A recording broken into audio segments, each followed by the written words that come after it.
जनपद मुजफ्फरनगर के कस्बा खतौली में भागीदारी पार्टी के स्थापना दिवस पर सैकड़ों की संख्या में कार्यकर्ताओं एवं पदाधिकारियों ने एक दूसरे को फूल मालाएं पहनाकर बधाइयां दी। स्थापना दिवस बड़े ही हर्षोल्लास के साथ मनाया गया। इस स्थापना दिवस के मौके पर भागीदारी पार्टी के खतौली कैंप कार्यालय का उद्घाटन भी किया गया। भागीदारी पार्टी के पदाधिकारी रमेश प्रजापति ने स्थापना दिवस के मौके पर जमकर राज्य व केंद्र सरकार पर निशाना साधा। रमेश प्रजापति ने कहा कि सरकार नहीं चाहती कि अति पिछड़े वर्ग और गरीब लोग आगे बढ़ें। अगर सरकार चाहती तो नगर निकाय के चुनाव पीछे नहीं हटते, लेकिन सरकार अति पिछड़े वर्ग और गरीबों का शोषण करने का कार्य कर रही है, जिसके चलते नगर निकाय चुनाव को रोक दिया गया है।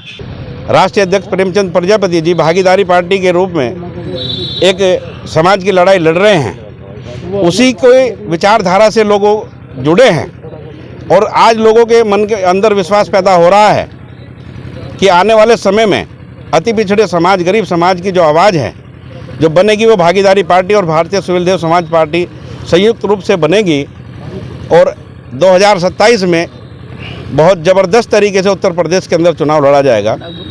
देखिए, नगर निगम चुनाव की तैयारी है, लेकिन आज जो अहंकारी सरकार बैठी है प्रदेश और देश के अंदर, उसने अपनी मानसिकता के बल पर नगर निगम चुनाव को वापस किया है। उसने अति पिछड़े समाज की जो हिस्सेदारी थी उसको ख़त्म करने का काम किया है। अगर उसको वो ख़त्म नहीं करती तो चुनाव होते, और इस चुनाव में भी जैसे खतौली विधानसभा सीट पर भारतीय जनता पार्टी को करारी हार मिली है, इसी तरह इस नगर निगम चुनाव में भी हमारी पार्टी के 20-25 सदस्य जो तैयार हो चुके थे खतौली, मीरापुर, जानसठ और आपका भोकारेड्डी की नगर पालिका, नगर पंचायत के लिए, और भी दूसरी तरफ हमारी कैंपेनिंग चल रही थी।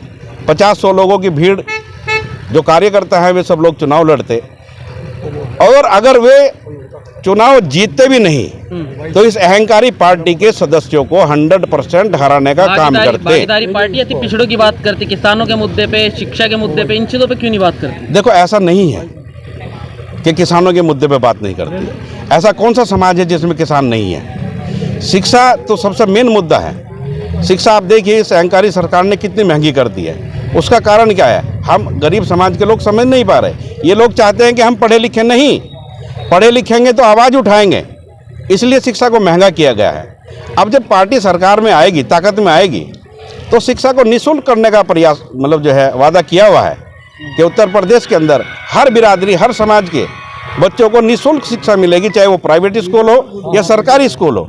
ये पार्टी का एजेंडा है, तैयारी है। नगर निगम चुनाव लड़ेंगे और 2024 में भी पार्टी के लीडर तैयार हो रहे हैं। 18 लगभग एमपीज की घोषणा लखनऊ की राजधानी से हो चुकी है और पूरी ताकत के साथ दोनों पार्टी गठबंधन में हैं, मिलकर चुनाव लड़ेगी। आने वाले समय में किस पार्टी के साथ गठबंधन हो जाए ये तो दोनों राष्ट्रीय अध्यक्ष तय करेंगे, क्योंकि राजनीति में ना कभी कोई दुश्मन होता है ना कभी कोई दोस्त होता है। समय के अनुसार जो विचारधारा को सपोर्ट करती है पार्टी, उसके साथ मिलकर चुनाव लड़ा जाता है।